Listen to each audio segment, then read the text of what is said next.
ಕೇವಲ ಎಂಎಲ್ಸಿ ರಾಜೇಂದ್ರ ಅಷ್ಟೇ ಅಲ್ಲ, ಶಾಸಕ ಬಾಲಕೃಷ್ಣ ಹೇಳಿಕೆಗೆ ಕೆಎನ್ ರಾಜಣ್ಣ ಕೂಡ ಕೌಂಟರ್ ಕೊಟ್ಟಿದ್ದಾರೆ. ರಾಜಣ್ಣ ಬಿಜೆಪಿಗೆ ಅರ್ಜಿ ಹಾಕಿದ್ದಾರೆ ಅನ್ನುವಂತ ವಿಚಾರವನ್ನ ಎಚ್.ಸಿ. ಬಾಲಕೃಷ್ಣ ಹೇಳಿದ್ರು. ನಾನು ಯಾವ ಪಕ್ಷಕ್ಕೂ ಹೋಗಲ್ಲ ಅಂತ ಸ್ಪಷ್ಟನೆ ಕೊಡುವಂತ ಕೆಲಸವನ್ನ ಕೆಎನ್ ರಾಜಣ್ಣ ಮಾಡಿದ್ದಾರೆ.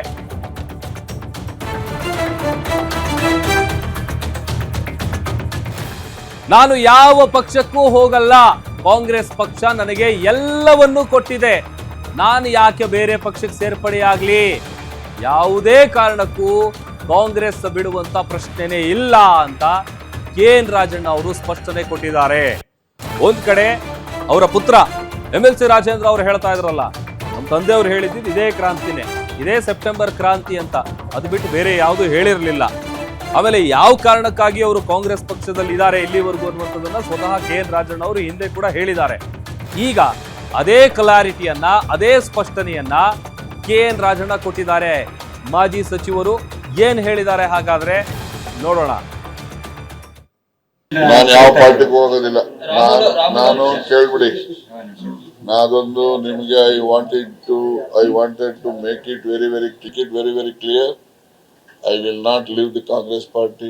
I will not join any other party. Why should I join?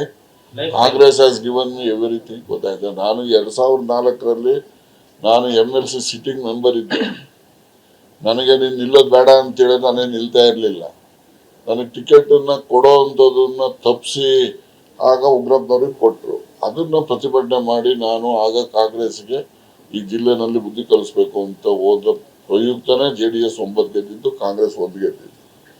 ಇನ್ ಮುಂದೆ ಯಾವುದೇ ಕಾರಣಕ್ಕೆ ನಾನು ಕಾಂಗ್ರೆಸ್ ಪಕ್ಷ ಬಿಡೋದು ಅಂಶನೂ ಇಲ್ಲ, ಬೇರೆ ಯಾವುದೇ ಪಕ್ಷಕ್ಕೂ ಕೂಡ ಸೇರ್ತಕ್ಕಂಥದ್ದು ಅವಶ್ಯಕತೆ ನನಗೆ. ಇವಾಗ ಮತ್ತಷ್ಟು ಡೀಟೇಲ್ಸ್ ಅನ್ನ ಕೊಡ್ತಾರೆ ನಮ್ಮ ಪ್ರತಿನಿಧಿ ವೀರೇಶ್ ದಾನಿ. ಡೆಸ್ಕಿಂದ ನನ್ನ ಜೊತೆ ಲೈವ್ ಜಾಯಿನ್ ಆಗ್ತಾ ಇದ್ದಾರೆ. ವೀರೇಶ್, ಈಗ ಒಂದು ಪ್ರಶ್ನೆ, ಕೆಎನ್ ರಾಜಣ್ಣ ಅವರು ಹಿಂದೆ ಸಿಡಿಸಿದ್ದಂತಹ ಸೆಪ್ಟೆಂಬರ್ ಕ್ರಾಂತಿ ಪದ ಎಷ್ಟರ ಮಟ್ಟಿಗೆ ಸಂಚಲನ ಮೂಡಿಸಿತ್ತು, ಚರ್ಚೆಗೆ ಗ್ರಾಸ ಆಗಿತ್ತು, ನಾವು ಗಮನಿಸಿದ್ದೀವಿ. ಎಲ್ಲ ಒಂದ್ ಕಡೆ ಈಗ ಅವರು ಒಂದು ಕಾಲನ್ನ ಈಗ ಬಿಜೆಪಿಗೆ ಹೋಗೋದಕ್ಕೆ ಅರ್ಜಿ ಹಾಕಿದ್ದಾರೆ. ಇದೆಲ್ಲ ಎಷ್ಟು ನಿಜ, ಎಷ್ಟು ಸುಳ್ಳು? ಆಮೇಲೆ ಈಗ ಯಾವುದೇ ಕಾರಣಕ್ಕೂ ನಾನು ಹೋಗಲ್ಲ ಅಂತೇಳಿ ರಾಜಣ್ಣ ಅವರು ಕ್ಲಾರಿಟಿ ಕೂಡ ಕೊಟ್ಟಿದ್ದಾರೆ. ಪ್ರಭು, ಕಳೆದ 2-3 ತಿಂಗಳ ಹಿಂದೆ ಅಂದಿನ ಸಹಕಾರ ಸಚಿವರಾಗಿದ್ದಂಥ ಕೆಎನ್ ರಾಜಣ್ಣ ಅವರು ಸೆಪ್ಟೆಂಬರ್ ವೇಳೆಗೆ ರಾಜ್ಯ ರಾಜಕಾರಣದಲ್ಲಿ ಬಹುದೊಡ್ಡದಾದಂಥ ಕ್ರಾಂತಿ ಆಗುತ್ತೆ ಅಂತ ಹೇಳಿ ಒಂದು ಸ್ಫೋಟಕವಾದಂಥ ಹೇಳಿಕೆಯನ್ನು ಕೊಟ್ಟಿದ್ರು. ಆ ಸ್ಫೋಟಕವಾದಂಥ ಹೇಳಿಕೆ ಹಿಂದೆ ಸಾಕಷ್ಟು ಏನು ಕಾಂಗ್ರೆಸ್ನಲ್ಲಿರ್ತಕ್ಕಂಥ ರಹಸ್ಯಗಳು ಅಡಗಿದ್ವು. ಒಂದು ಕಡೆ CM ಸಿದ್ದರಾಮಯ್ಯನವರ ಅಧಿಕಾರ ಹಂಚಿಕೆ ವಿಚಾರಕ್ಕೆ ಸಂಬಂಧಿಸಿದಂತೆ ಹೈಕಮಾಂಡ್ ಮಟ್ಟದಲ್ಲಿ ನಡೆದಿದೆ ಎನ್ನಲಾಗ್ತಿರ್ತಕ್ಕಂಥ ಒಪ್ಪಂದದ ವಿಚಾರದಲ್ಲಿ ಸೆಪ್ಟೆಂಬರ್ ಕ್ರಾಂತಿ ಆಗುತ್ತಾ, ಅಥವಾ ಸೆಪ್ಟೆಂಬರ್ ವೇಳೆಗೆ DCM DK ಶಿವಕುಮಾರ್ ಅವರು ಮುಖ್ಯಮಂತ್ರಿ ಆಗ್ತಾರಾ ಅನ್ನೋ ಒಂದು ಕುತೂಹಲ ಮತ್ತು ಆ ಚರ್ಚೆ ರಾಜ್ಯ ಕಾಂಗ್ರೆಸ್ನಲ್ಲಿ ನಡೀತಾನೆ ಬರ್ತಾ ಇತ್ತು. ಆದ್ರೆ ಆಗಸ್ಟ್ ಅಂತ್ಯದವರೆಗೂ ಸಹ ಆ ರೀತಿಯಾದಂತಹ ಕಾಂಗ್ರೆಸ್ನಲ್ಲಿ ಯಾವುದೇ ರೀತಿಯಾದಂತಹ ಬೆಳವಣಿಗೆಗಳು ಆಗಲಿಲ್ಲ.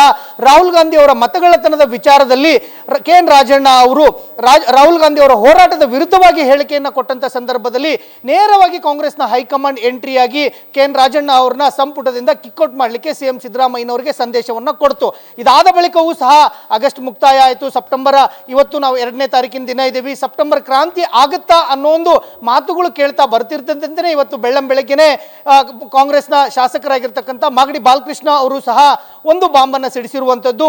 ಸೆಪ್ಟೆಂಬರ್ ಕ್ರಾಂತಿ ಆಗುತ್ತೆ ಅನ್ನೋ ನಿಟ್ಟಿನಲ್ಲೇ ಅವರ ಹೇಳಿಕೆ ಇರುವಂಥದ್ದು. ಯಾಕಂತಂದ್ರೆ ಕೆಎನ್ ರಾಜಣ್ಣ ಅವರು ಈಗಾಗಲೇ ಸಂಪುಟದಿಂದ ಒಂದು ಕಡೆ ಕಿಕ್ಔಟ್ ಆಗಿದ್ದಾರೆ, ಇನ್ನೊಂದು ಕಡೆ ಅವರು ಬಿಜೆಪಿಗೆ ಅರ್ಜಿಯನ್ನ ಹಾಕಿದ್ದಾರೆ, ಅವರು ಬಿಜೆಪಿಯ ಸಂಪರ್ಕದಲ್ಲಿದ್ದಾರೆ, ಅವರು ಬಿಜೆಪಿನ ಸೇರ್ಪಡೆ ಆಗ್ತಾರೆ ಅಂತ ಹೇಳಿ ಮಾಗಡಿಯ ಬಾಲಕೃಷ್ಣ ಅವರು ಹೇಳಿಕೆಯನ್ನು ಕೊಟ್ಟರು. ಅದರ ಜೊತೆಗೇನೂ ಸಹ ಸೆಪ್ಟೆಂಬರ್ ಕ್ರಾಂತಿ ಇದೆ ಅನ್ನೋ ಒಂದು ಸಂದೇಶವನ್ನು ಸಹ ಮಾಗಡಿ ಬಾಲಕೃಷ್ಣ ಅವರ ಕೊಟ್ಟಂತ ಹೇಳಿಕೆ ಸಾಕಷ್ಟು ಸಂಚಲನಕ್ಕೆ ಕಾರಣವಾಗ್ತಿದ್ದಂತ ಬೆನ್ನಲ್ಲೇನೆ ಕೆಎನ್ ರಾಜಣ್ಣ ಅವರ ಪುತ್ರ ರಾಜಣ್ಣ ಅವರು ಸಹ ಬಾಲಕೃಷ್ಣ ಅವರಿಗೆ ತಿರುಗೇಟನ್ನ ಕೊಟ್ಟರು. ಸೆಪ್ಟೆಂಬರ್ ಕ್ರಾಂತಿ ಆಗ್ತಾ ಇರೋದು ಕೆಎನ್ ರಾಜಣ್ಣ ಅವರಿಂದ ಅಲ್ಲ, ಆದ್ರೆ ಮಾಗಡಿಯ ಬಾಲಕೃಷ್ಣ ಅವರು ಏನು ಹೇಳ್ತಾ ಇದ್ದಾರೆ, ಮಾಗಡಿಯ ಬಾಲಕೃಷ್ಣ ಅವರ ಜೊತೆಗೇನೆ ಅವರ ಟೀಮ್ ಒಂದಿದೆ. DCM DK ಶಿವಕುಮಾರ್ ಅವರಿಗೆ CM ಸ್ಥಾನ ಕೊಡೋದಾದ್ರೆ ಅವರ ಇಡೀ ಟೀಮ್ CM ಸ್ಥಾನಕ್ಕೆ ಹೊಂದಿಕೊಂಡು ಅವರು ಬಿಜೆಪಿಗೆ ಹೋಗುವಂತ ಸಾಧ್ಯತೆಗಳು ಇವೆ. ನಮ್ಮ ತಂದೆ ಯಾವತ್ತೂ ಸಹ ಪಕ್ಷ ವಿರೋಧಿಯಾಗಿ ನಡೆದುಕೊಂಡಂತವರಲ್ಲ, ಸದನದಲ್ಲೂ ಸಹ RSS ಗೀತೆಯನ್ನು ಹಾಡದಂತವರಲ್ಲ, RSS ಶಾಖೆಗಳಿಗೆ ಅವರು ಯಾವತ್ತೂ ಸಹ ಚಡ್ಡಿಯನ್ನು ಹಾಕೊಂಡು ಮಾಡಿಕೊಂಡು ಹೋಗಿಲ್ಲ ಅಂತೇಳಿ ಪರೋಕ್ಷವಾಗಿ DCM DK ಶಿವಕುಮಾರ್ ಅವರನ್ನ ಟಾರ್ಗೆಟ್ ಮಾಡುವ ಮೂಲಕವೇ ಬಾಲಕೃಷ್ಣ ಅವರ ಹೇಳಿಕೆಗೆ ತಿರುಗೇಟನ್ನು ಕೊಟ್ಟಿರೋದನ್ನು ನೋಡಿದ್ರೆ ಸೆಪ್ಟೆಂಬರ್ ಕ್ರಾಂತಿ ಆಗುತ್ತಾ ಅನ್ನೋ ಒಂದು ಮಾತುಗಳು ಮತ್ತೆ ಕೇಳಿ ಬರ್ತಾ ಇವೆ. ಆದರೆ ಸೆಪ್ಟೆಂಬರ್ ಕ್ರಾಂತಿ ಆಗುವಂಥದ್ದು KN ರಾಜಣ್ಣ ಅವರು ಬಿಜೆಪಿಗೆ ಹೋಗ್ತಾರೋ ಅಥವಾ DCM DK ಶಿವಕುಮಾರ್ ಅವರ ಟೀಮ್ ಬಿಜೆಪಿಯ ಜೊತೆಗೆ ಚರ್ಚೆಯಲ್ಲಿ ಇದೆಯಾ ಅನ್ನೋದೇ ಇದೀಗ ಕುತೂಹಲಕ್ಕೆ ಕಾರಣವಾಗಿರುವಂಥದ್ದು. ವೀರೇಶ್, ಇನ್ನೊಂದು ವಿಚಾರ ಏನಂತಂದ್ರೆ, ಈಗ ಹಿಂದೆ ಯತ್ನಾಳ್ ಅವರು ಒಂದು ವಿಚಾರ ಹೇಳಿದ್ರಲ್ಲ, ಒಂದು ಕಾಲನ್ನ DCM DK ಶಿವಕುಮಾರ್ ಅವರು ಬಿಜೆಪಿಯಲ್ಲಿ ಇಟ್ಟಿದ್ದಾರೆ, ಇನ್ನೊಂದು ಕಾಲು ಕಾಂಗ್ರೆಸ್ ಅಲ್ಲಿ ಇದೆ ಅಂತ. ಈಗ ಅದೇ ವಿಚಾರ ಇಲ್ಲಿ KN ರಾಜಣ್ಣ ಅವರ ಪರವಾಗಿ ಮಾತನಾಡಿ ಹೇಳಿದ್ದಾರೆ. ಸೊ ಆ ಥರದ್ದು ಏನಾದರೂ ಬೆಳವಣಿಗೆ ಆಗಬಹುದಾ ಮುಂದೆ ಅಂತ, DCM DK ಶಿವಕುಮಾರ್ ಏನಾದರೂ ಹೋಗ್ಬೋದಾ ಅಂತ? ಖಂಡಿತವಾಗಿಯೂ ಪ್ರಭು, ಯಾಕಂತಂದ್ರೆ DCM DK ಶಿವಕುಮಾರ್ ಅವರು ಬಿಜೆಪಿಯ ಜೊತೆಗೆ ಸಂಪರ್ಕದಲ್ಲಿದ್ದಾರೆ, ಬಿಜೆಪಿಯ ಹೈಕಮಾಂಡ್ ಜೊತೆಗೆ ಮಾತುಕತೆಗೆ ಮುಂದಾಗ್ತಾ ಇದ್ದಾರೆ ಅಂತ ಹೇಳಿ ಬಸವನಗೌಡ ಪಾಟೀಲ್ ಯತ್ನಾಳ್ ಅವರು ನಿನ್ನೆ ಮೊನ್ನೆ ಅಷ್ಟೇ ಅಲ್ಲ, ಈ ಹಿಂದೆನೂ ಸಹ ಮಾತನಾಡ್ಕೋತಾ ಬರ್ತಾ ಇದ್ರು.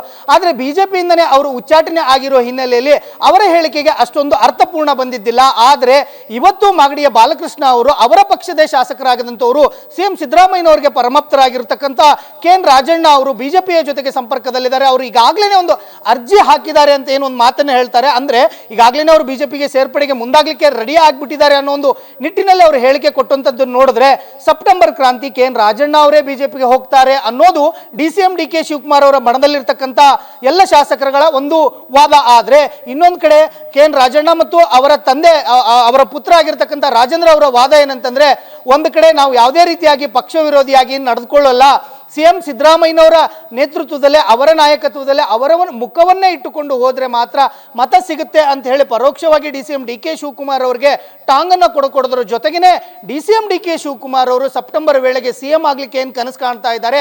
ಆ ನಿಟ್ಟಿನಲ್ಲಿ ಅವರ ಬಣದಲ್ಲಿರ್ತಕ್ಕಂಥ ಶಾಸಕರುಗಳು ಎಲ್ಲರೂ ಸಹ ಇದೀಗ ಈ ಸೆಪ್ಟೆಂಬರ್ ಕ್ರಾಂತಿಗೆ ಮುನ್ನುಡಿಯನ್ನು ಬರಿತಾ ಇದ್ದಾರೆ. DCM DK ಶಿವಕುಮಾರ್ ಅವರು ಬಿಜೆಪಿಗೆ ಹೋಗಬಹುದು ಅನ್ನೋ ಒಂದು ನಿಟ್ಟಿನಲ್ಲೇ ರಾಜಣ್ಣ ಅವರು ಹೇಳಿಕೆಗಳನ್ನು ಕೊಡ್ತಾ ಇರೋದನ್ನ ನೋಡಿದ್ರೆ ಇದೆಲ್ಲವೂ ಸಹ ಸೆಪ್ಟೆಂಬರ್ ಆರಂಭದ ಮೊದಲ ವಾರ, ಸೆಪ್ಟೆಂಬರ್ ಕ್ರಾಂತಿ ಅಂದ್ರೆ ಸೆಪ್ಟೆಂಬರ್ ಕ್ರಾಂತಿ ಮೊದಲ ವಾರಕ್ಕಾಗುತ್ತೋ ಅಥವಾ ಅಂತ್ಯಕ್ಕೆ ಆಗುತ್ತೋ ಅನ್ನೋದು ಸಾಕಷ್ಟು ಕುತೂಹಲಕ್ಕೆ ಕಾರಣವಾಗಿದ್ದು ವಿಶೇಷ ಅಂತ ಹೇಳ್ಬೋದು ಪ್ರಭು. ಓಕೆ, ಥ್ಯಾಂಕ್ ಯು ವೀರೇಶ್ ನಿಮ್ಮೆಲ್ಲ ಡೀಟೇಲ್ಸ್ಗಾಗಿ.